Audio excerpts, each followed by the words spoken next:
Hello everyone, welcome to द्विज SSC. इस video में हम बात करेंगे कि किस तरीके से मैंने 123 प्लस आउट ऑफ 135 मार्क्स जो हैं वो अचीव किए हैं एसएससी सीजीएल 2022 मेंस एग्जामिनेशन के इंग्लिश सेक्शन में। तो इंग्लिश सेक्शन में 45 क्वेश्चंस होते हैं, उनमें से 42 क्वेश्चन जो थे वो मेरे करेक्ट थे। 3 क्वेश्चन जो थे उनमें कुछ में डाउट है, तो उन ऑब्जेक्शन लगा हुआ, लेकिन देखते हैं इतना जो स्कोर है मैंने कैसे अचीव किया। और स्पेशल इस वजह से क्योंकि ये मेरा पहला अटेम्प्ट था एसएससी सीजीएल का और मैंने फर्स्ट अटेम्प्ट में ये स्कोर हासिल किया है। इस वीडियो में मैं आपको स्ट्रेटजी भी बताऊंगा कि आपकी सीजीएल 2023 के लिए क्या स्ट्रेटजी रहनी चाहिए, क्या गलतियां हैं जो एस्पिरेंट्स करते हैं जिससे कि उनके इंग्लिश में मार्क्स नहीं स्कोर हो पाते हैं। मेरा नाम है अनिल चौधरी और मैंने सीडीएस एग्ज़ाम्स को इससे पहले 6 टाइम क्वालिफाई किया हुआ है। अब मैं आपको बताऊंगा कि आप किस तरीके से एसएससी सीजीएल में इंग्लिश सेक्शन में अच्छा स्कोर कर सकते हैं। ये बाकी के एग्ज़ाम्स हैं जो मैंने क्वालिफाई किए हुए हैं। सीजीएल में मैंने 123 मार्क्स किए, सीडीएस को मैंने 6 टाइम क्वालिफाई किया। इससे पहले मैं आरआरबी, एनटीपीसी, आरपीएफ, एयरफोर्स, इन सभी एग्ज़ाम्स को भी क्वालिफाई कर चुका हूँ।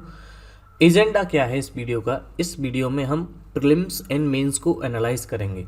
पहले मैं प्रीलिम्स को फिर मेंस को एनालाइज आपको करके दिखाऊंगा, उसके बाद ही आपको मेरी स्ट्रेटजी जो है वो समझ में आएगी। किस तरीके से मैंने किया था वो आपको समझ में आएगा। आजकल की जो जॉब है उसकी रिक्वायरमेंट क्या है, इसके बारे में भी थोड़ा सा जानेंगे कि आज की जो डिजिटल एज है उसमें क्या रिक्वायरमेंट हो गई है जॉब की, क्यों सिलेबस को बदला गया है। फिर मैं बताऊंगा आप कौन कौन सी बुक्स जो फॉलो कर सकते हैं, कौन कौन से टीचर से जो पढ़ सकते हैं, मेरी अप्रोच क्या थी, एस्पिरेंट्स क्या मिस्टेक्स करते हैं और उन मिस्टेक्स को कैसे ओवरकम किया जाए, क्या सही तरीका हो सकता है पढ़ाई करने का इंग्लिश के सेक्शन के लिए। तो पहले मैं आपको बता देता हूँ कि आजकल की जॉब की रिक्वायरमेंट क्या है। जैसे डिजिटल एज आपको पता ही है, तो आजकल ज़्यादातर चीज़ें जो है वो कंप्यूटर पर होने लगी हैं। अब कंप्यूटर की जो मेन लैंग्वेज है आप उसे देखेंगे तो वो इंग्लिश है, तो ज़्यादातर चीज़ें जो हैं वो इंग्लिश में होंगी। आप जो है एक ऑफिशियल पोस्ट के लिए जाते हैं, आप चाहे क्लर्क हों या फिर कोई ऑफिसर बनते हैं, तो आपका मेनली जो काम रहता है वो कम्युनिकेट करना रहता है। तो इंग्लिश में जो कम्युनिकेशन वाला सेक्शन है इंग्लिश लैंग्वेज में, वो आपका स्ट्रॉन्ग रहना चाहिए। ग्रामर पर उतना ज़्यादा फोकस नहीं किया जा रहा है एग्ज़ाम्स में भी। इसी वजह से आजकल क्या है कि किसी को पेज पर नहीं लिखना होता है, हाथ से नहीं लिखना होता है, ज़्यादातर काम डिजिटल फॉर्मेट में हो रहे हैं, पेपर लेस जो है ऑफिसेस बनाए जा रहे हैं। इसी वजह से आपका टाइपिंग का सेक्शन जो है वो आपके एग्जाम में जोड़ा गया है। तो जॉब की रिक्वायरमेंट के हिसाब से हमको भी थोड़ा सा मोल्ड होना पड़ेगा, ये हम देखेंगे। शुरू करते हैं, वीडियो को ज़्यादा लंबी ना करते हुए प्रीलिम्स का मैं एनालिसिस करता हूँ। प्रीलिम्स में 25 क्वेश्चंस आते हैं इंग्लिश के सेक्शन में, और इन 25 क्वेश्चंस को मैं 3 ब्रॉड एरियाज में बांट सकता हूँ इंग्लिश में: वोकेबलरी, कॉम्प्रिहेंशन एंड ग्रामर। अब वोकेबलरी में जैसे सिनोनियम, एंटोनियम्स, idioms, uses of word, spelling and phrasal, ये सारी चीज़ें आती हैं। कॉम्प्रिहेंशन की मैं बात करूँगा तो cloze test, parajumble and passage, ये सारी चीज़ें आ जाती हैं। ग्रामर की बात करूँ तो narration, voices, error detection, improvement, parts of speech, ये सारी चीज़ें जो है ग्रामर वाले सेक्शन में आती हैं जो एग्जाम में पूछी जाती है। उसके अकॉर्डिंग मैंने ये बाइफर्केशन किया है। वोकेबलरी से जो है 25 क्वेश्चंस में से 10 क्वेश्चन जो हैं, 10 आउट ऑफ 25 क्वेश्चंस वोकेबलरी से थे, एंड कॉम्प्रिहेंशन से 6 क्वेश्चंस थे आउट ऑफ 25 क्वेश्चंस।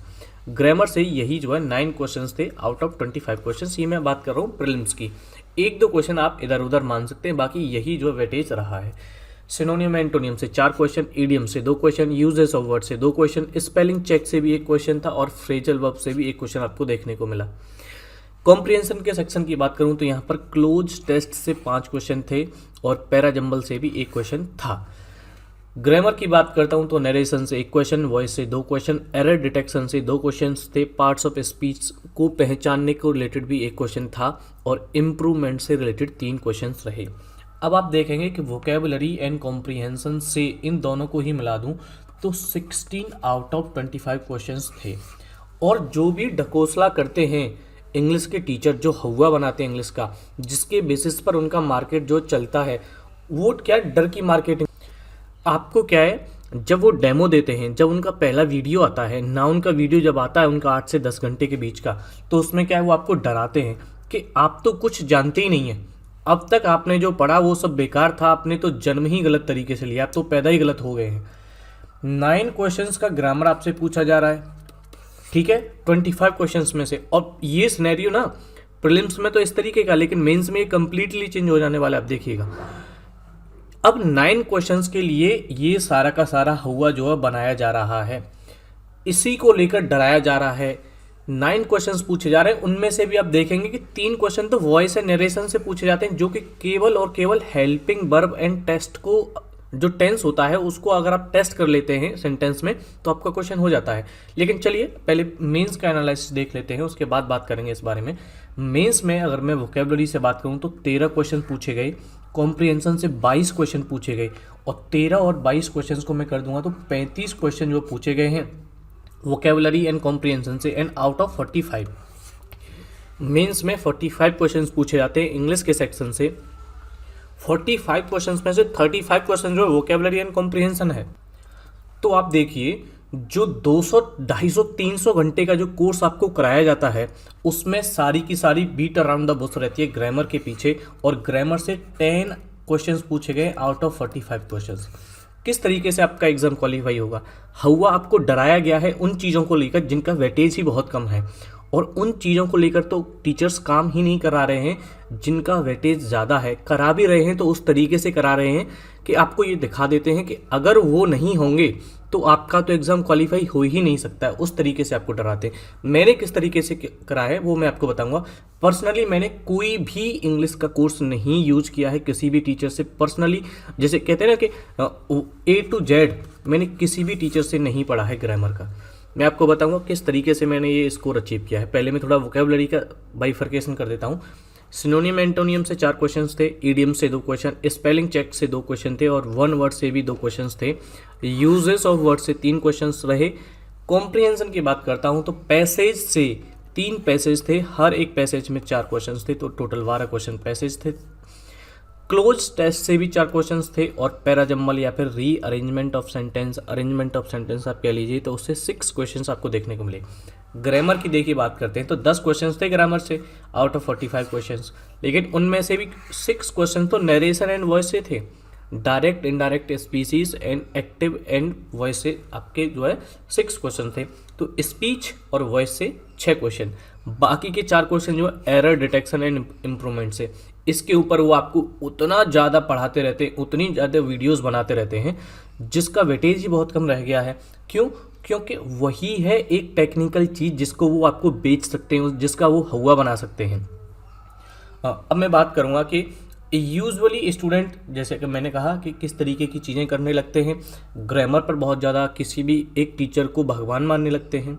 मैंने किस तरीके से किया, जैसे वोकेबलरी आपके एग्जाम में बहुत ज़्यादा पूछी जा रही है, तो वोकेबलरी की बहुत सारी किताबें निकाल दी हैं टीचर्स ने जिनमें इररेलेवेंट वोकेबलरी है। आपको वोकेबलरी नहीं सीखनी है, आपको शेक्सपियर नहीं बनना है, आपको एसएससी का एग्ज़ाम क्वालिफाई करना है। तो क्या तरीका हो सकता है कि जो भी वोकेब प्रीवियस ईयर में पूछी गई है उसको आप वेस्ट बना लीजिए।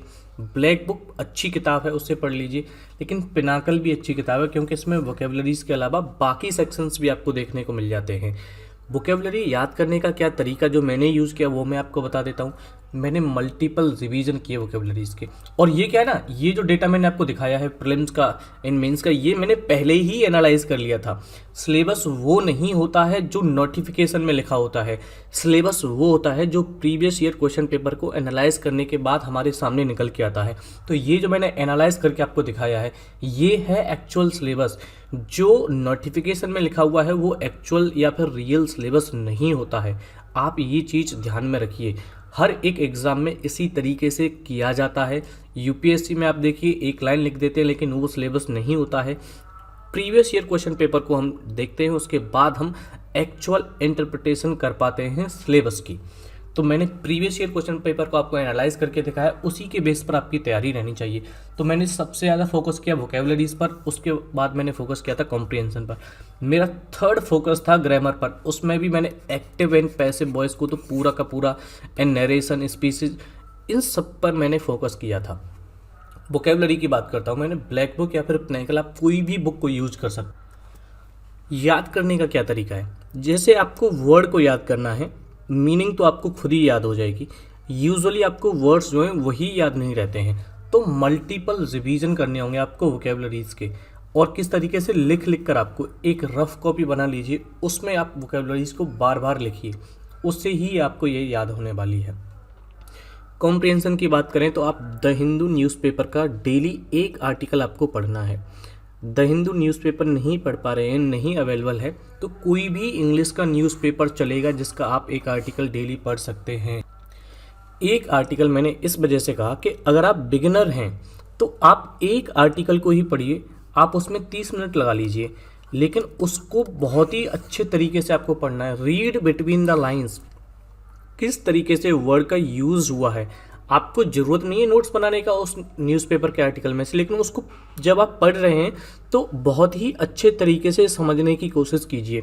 अब पहले तो आपको कुछ दिन तो ज़्यादा टाइम लगेगा उसे समझने में, लेकिन धीरे धीरे क्या है, आपका कॉन्शियस माइंड डेवलप होता जाएगा इंग्लिश को कॉम्प्रिहेंड करना, तो आप कम टाइम में उसको जो है कॉम्प्रिहेंड कर पाएंगे, उसको समझ पाएंगे। तो यही एक प्रोसेस है जो आपके कॉम्प्रिहेंशन में हेल्प कर सकता है। बाकी कोई भी टीचर आपका कॉम्प्रिहेंशन आकर अच्छा नहीं करा सकता है, ये आपको खुद से ही करना होगा। एक ही आर्टिकल पढ़िए, लेकिन उस पर ध्यान दीजिए, उसको अच्छे तरीके से समझ।